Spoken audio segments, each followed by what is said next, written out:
Now we have come to the last paragraph of our unit, which is fourth paragraph. We'll discuss difficult word meanings extracted from this paragraph first. So first word is tough, which means very difficult या मुश्किल. Second word is excel, which means to stand out, be exceptionally good or the best, यानी फाइक होना.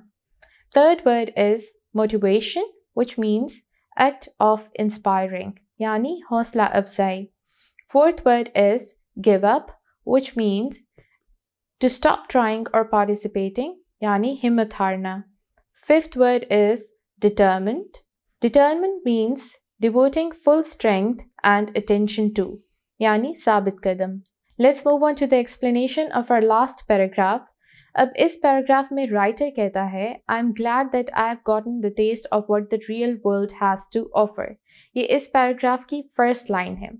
इसका क्या मतलब है कि writer को बहुत सारे एक्सपीरियंसेस के बाद, job experiences, extra curricular activities के experiences and then academic activities के एक्सपीरियंसेस के बाद ये अंदाज़ा हो गया है कि लाइफ की जर्नी कभी भी स्मूथ नहीं होती है. It will always be full of hurdles. It will always be full of ups and downs, and it is never going to be a bed of roses.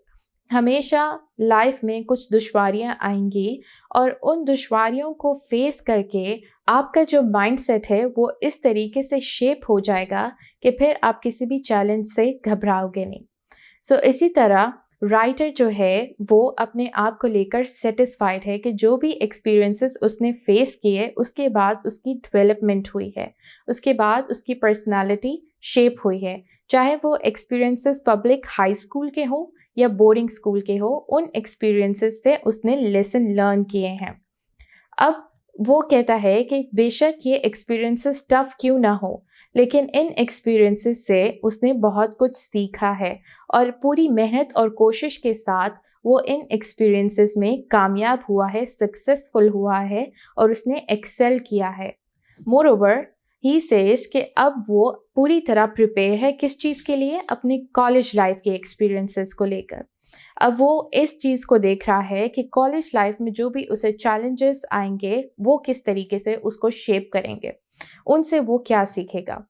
उसने हमेशा डिटर्मिनेशन दिखाई है अपने गोल्स को लेकर और इस चीज़ को अपने माइंड में रखा है कि कभी गिव अप नहीं करना. इस पॉजिटिव आउटलुक के साथ, इस पॉजिटिव माइंड सेट के साथ उसने हमेशा अपने गोल्स को अचीव किया है और सक्सेसफुल रहा है. वो कहता है कि जब भी मैं अपने किसी गोल को अचीव करना चाहता हूँ तो मैं इस चीज़ को माइंड में रख के चलता हूँ. When I shoot for the moon, I land amongst the stars, which means कि अगर मैं मून का टारगेट रखता हूँ तो इट डजेंट मैटर कि मैं मून को अचीव करूँ या ना करूँ, एटलीस्ट मैं स्टार्स में तो लैंड करूँगा. इसका मतलब ये है कि अगर आप किसी चीज़ का एम रखते हो, कोई बड़ा टारगेट रखते हो, इट डजेंट मैटर आप उसको अचीव करते हो या नहीं करते हो, एटलीस्ट जहाँ से आपने शुरू किया है आप उससे कई बेहतर मुकाम पर तो पहुँच जाओगे. So this was the lesson जिसमें हम राइटर की अचीवमेंट्स को देख रहे थे. स्टेप बाय स्टेप वो अपने गोल की तरफ जा रहा था. पहले academic activities, extra curricular activities, then job experiences and then looking forward to college experiences. तो इससे हमें क्या पता चलता है कि keep on moving towards your goal. रफ्ता रफ्ता एक दिन आपको आपकी मंजिल मिल जाएगी. With this we have come towards the end of our today's video lecture. I hope जो भी आज हमने पढ़ा वो आपको clarity के साथ समझ आया होगा. Inshallah we'll be meeting with some new topic in our next video. Till then take care. This is me Maha, your English instructor from tutoria.pk signing out.